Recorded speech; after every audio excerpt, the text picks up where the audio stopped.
Hello everyone, Attack Power here with another Building the Division series with 1st Infantry Big Red One. If you guys enjoy these, hit that like button, subscribe, check out the Patreon link down below, and attackpowergaming.com. Let's dive right into this thing. So 1st Infantry Big Red One, new division out of Tribute to Normandy 44. I've been playing this division. I actually really like it. The first time I tried it on Strike Team, I was kind of lukewarm on it. It would seem fine, but after playing it more, I don't know, something about the way this division clicks, I'm really enjoying it. I've actually enjoyed it more than any other American division I played. And I mean, if you watch me a lot, you know I'm not a huge fan of American divisions, generally speaking, despite being American myself. But I don't know what it is. This one does it for me. I've really been enjoying this one. It definitely has some weaknesses, but it definitely has a fair number of strengths that come along with a lot of the American divisions, and this one has a few unique ones as well. So check it out overall here. Recon tab, not anything super exciting. The sniper units are solid at 4-man sniper teams. Hard to complain about that. But, you know, overall, not anything groundbreaking. Sorry, my watch is yelling at me here. Okay, left my workout on. Yeah, attack power getting ripped. Just kidding. Anyway, so yeah, nothing exciting here. Infantry tab, obviously one of the big reasons to play the division. You get the free veterancy on the later rifle units and stuff, which is cool. The tank tab, definitely not great. This is one of the weaknesses of the deck. Support tab, phenomenal. You have more 2K in here than most divisions have. In the entire game. So this is one of the most, I think it's tied for the most, but it is a lot of 2K HE here. Then your AT tab, really solid. There's nothing to complain about here. You got great tools, M10s, M5s, great stuff. AA is actually quite plentiful because these come in with special units. RD tab is an American RD tab. It's very strong. Air tab for an American division, actually pretty mid. Yeah, pretty mid to almost, I don't want to say bad, but it's not great. But let's dive in here. We are playing it balanced. I do think balance works really well for this division. You could probably, I mean, honestly, you could probably play it with any income, but I actually don't love it as Maverick. I would honestly play V for Victory before I played Maverick with this deck, but it can work. I mean, even Vanguard can probably pull it off. But yeah, it's a relatively flexible division. You're not like forced in anything specific, but I do think balance V for Victory is kind of the way to go with here. So Recon tab, like I said, not a lot to write home here about. M8s, you can get the only things you can really get in A phase other than Jeeps, and we're not taking Jeeps. So M8s, we are going to take them because a little M8 rush in the beginning can be very helpful. Even if it picks off a transport or two, that's a huge trade up with these things. So hard to pass up on a solid unit like this. You know, and radio is always nice, especially in American Division where all the RDs coming in with radio. Snipers are restricted to B phase. Oh, I thought these were 4-man sniper teams. I apologize. That was incorrect. These are 2-man sniper teams. They are double vet, though, forced double vet because of the veterancy bonus. So you're getting the normal availability with double vet, which is nice. It's still... It feels, I'm not a huge fan of 2-man sniper teams these days. I mean, I'll still take them because snipers are snipers, and snipers, despite their nerf, are still very useful and can add to fire support and stuff really well. But more importantly, this is a double vet Recon infantry unit for 20 points, and really, that's just great. The more I've improved and stuff playing this game, the realization that you just have to have a lot of recon. I think a lot of newer players really underestimate the importance of just having recon everywhere, and that's something that pro players really do differently, that they just make sure that they can see absolutely everything going on the map. Things we're not taking, recon, why take them when you can take snipers instead? I guess they have higher availability. I guess that would be a reason. 5 points less, don't reveal themselves with the sniper, but the sniper's flexibility is nice to have. Oh, excuse me. The sniper's flexibility is nice to have, but I would understand taking the recon as well for that higher availability and stuff. I don't see why you would take the scouts. There's really no reason here. There's no advantage at all to taking scout units. They're 4 men. Who cares? They still die almost instantly. So infantry tab, this is the chunk of the division. This is the fun part. So A phase, you're restricted to these assault units, and these assault units are phenomenal. There's nothing wrong with being restricted to these. And B and C phase, you're then shifting into just your rifle units. So a very interesting kind of group here. Now, technically speaking, these assault units do have free veterancy, but you can't really see it since the units don't exist anywhere else. So essentially, they just exist with veterancy. They don't get free veterancy. They just have it. The rifles, you do see that they have extra veterancy. So in other words, they all have 1 extra veterancy, but have the same availability as they would have at 1 veterancy lower.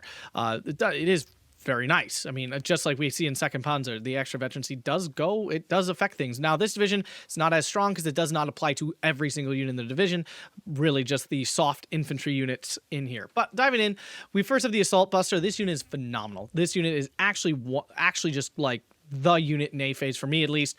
I find these units to be fantastic. I'm very careful how I use them because they're so good. 5-man team. They have 5 M1 carbines, which are similar to the MP44 in function. You have the rocket gun, which, while it's not it doesn't kill a lot, it supplies a lot of suppression bonus. It essentially doesn't miss. It really allows you to win every infantry fight within that 250-meter range. And then on top of that, you have a flame grenade here. Essentially a Molotov. I mean, this thing just does it all. It's a very good unit.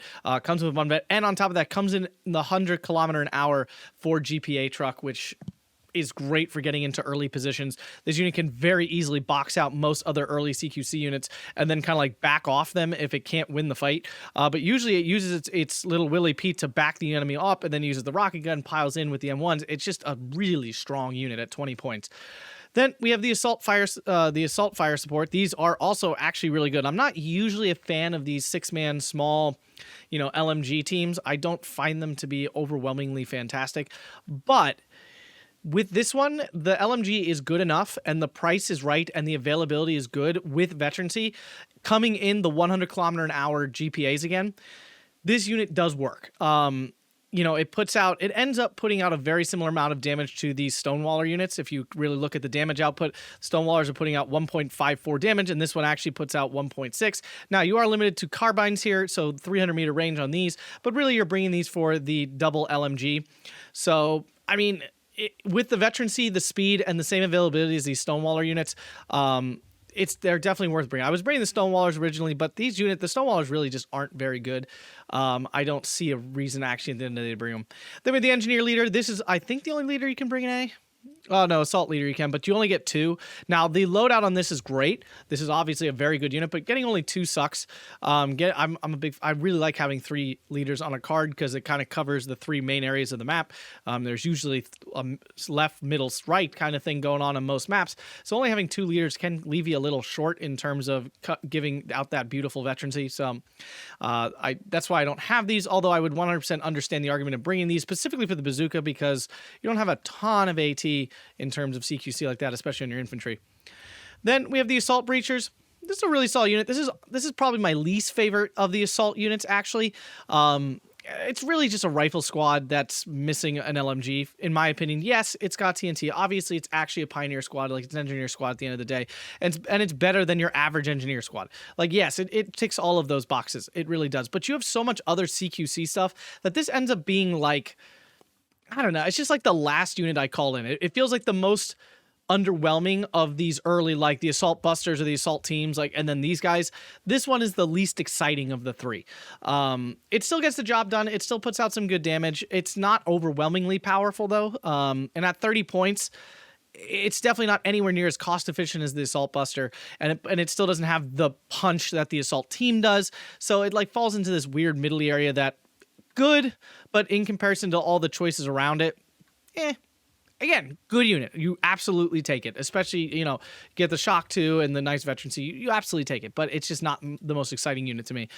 This unit is your actual, rifleman squad here. Yes, it's technically your flamer as well. It does even more CQC damage, but truthfully, this is actually a rifleman squad in A phase. 35 points, so it is expensive, but it's a 13-man squad that comes with 10 rifles, 2 BARs, a flamethrower, smoke grenades, shock as well. 13 men. This unit is really strong. There's a reason it's 35 points. Yeah, this thing smacks around pretty good. Now, you could double vet it. I really don't like to because I want to be able to get through A phase, and I like to have some leftover into B phase to continue to have some of that CQC fighting strength there. Now, these guys are not a great CQC squad. It is important to understand that this is a rifle squad with a flamethrower. That's what it boils down to. It's a rifle squad with a flamethrower. Honestly, it's much stronger at range than it is in a forest, but it has a flamethrower. 10 rifles, the BAR is an automatic rifle, yes. And it has shock, so it can hold up at CQC. It will beat any rifleman squad in CQC. No question at all. It'll smack around other weak, like a Sturm Pioneer generally will lose against. I mean, not even generally. One Sturm Pioneer will lose to this. Straight up. There's no question. But if you're coming up against legitimate double flamer units, Sturmovikis or, Assault Pioneers out of Romanians or something like that, you are going to lose those fights. If you are coming up, even the Suomi units out of the Finnish divisions, this doesn't. this doesn't hold up against those. But it is still a very strong unit, and coming in with 9 availability is really nice overall. Like, 100% you take this, obviously, and you'd be happy to play this. It is strong. You can rely on it, but don't expect it to actually chop down everything in CQC. It's your rifle squad. So that's A phase. It's a really strong A phase, especially with these really cost-efficient assault squads here at the beginning. Can really get you some good ground early. Then we have engineers. We're double vetting them because you lose 2, and why not just have double vet at that point? The CQC becomes very anemic after A phase. You're basically limited to engineers. You could take more. I'm not. 4 points on that last slot is painful. Also in B phase, we have 2 cards of rifles early at double vet. No reason not to double vet these things. Unfortunately, the rifles late are still limited to C phase. Then we have our C phase rifles late card. Single vet automatically built in. I don't feel the need to double vet them. I like having the 94 units. Again, I build my balanced decks to go long. I want to be able to deploy infantry and then on more infantry after that. The units we're not taking, basics. I just don't see a reason to take unvetted units when you can have double vet rifles early for 5 points more, and these guys will slap way harder than these dudes, like at a comedic level of difference. Stonewallers we talked about earlier. Everything else in the A phase is so much stronger than this that these just not worth bringing. If you really want more CQC, you could probably slot out another one of these rifles early and bring like 2 engineer cards or maybe a B phase card of a C phase card of engineers like this. Take 15 at double vet. Probably not bad. I like having the extra rifles, though. And this division's not winning CQC tons in C phase anyway, so why push hard to try to do it? And the rest is just repeats of what we already have. Tank tab, not much to pick from here. We have M4A1s, we have M4A1 DDs, and Stuarts. I am taking the Stuart here in A phase. The cost efficiency on a Stuart now, it's really hard to pass up, in my opinion. 25 points for the Stuart is actually really good. Yeah, it's not an incredible tank, but at 25 points, it's really hard not to find a use for these things somewhere on the battlefield. Just throwing these things, sprinkling them around. At only 25 points, there's very little risk. Like, oh god, I ran into a medium tank, they killed it, big whoop, I lost 25 points. But if you deploy this to an area and the opponent has no AT, well, then this thing just bullies everything. Now, does it like insta-pin stuff? No, it's not a Sherman by any stretch. But does it dominate an area if there's no AT around? Obviously. I mean, and having only paying 25 points then for that possibility is worth the risk. It's 100% worth the risk to have a couple of these to deploy around. Then we're taking the M4A1 DD here. We are not vetting it because unfortunately you can't bring tanks in B phase. So we're basically limited to bringing more in A phase or, waiting till C phase, which is what we are doing. Bring that M4A1 card in there. If you can find 2 points somewhere, it's perfectly viable to bring another card of Shermans in A phase. Or if you just don't like Stuarts, don't bring them and bring more M4A1s. Understandable, but I find the Stuarts having the chance of being able to bully an enemy's area and forcing them to bring in way more expensive AT to deal with it is 100% worth the card here. And quite honestly, Shermans are not that exciting anyway, so having more Shermans isn't like, yeah, more Sherman, like, whatever. And the M10s kind of fill that tank role in B phase a little bit. Support tab. I mean, this support tab is fantastic. It's expensive on the top end, but it is fantastic. We are bringing both cards of M7 DDs here. The 105s do not come... Well, they do come in A phase. I guess we could bring those in A phase. Yeah, actually, I'm going to switch that out. I'm gonna bring these guys in A phase instead. The M7s do tend to die a little bit more. I like having these guys around because of their heat being a little... I don't know. The heat is different. Okay, first off, the heat on the M105 is much better, and the 105 sneaks up better. These are obviously tanks, so people spot them and they die. But, this is very... You could switch all these around, right? You have the M4105 here if you wanted it. The DD is way higher availability and stuff, so that's why I take this one here. We have both these cards, A and B phase of the 105s. These are phenomenal. But again, I can see anyone switching in and out the DDs and stuff for all of this. We have our commander. Now, is this necessary? I mean, even looking at the deck now and thinking about it, do I need this?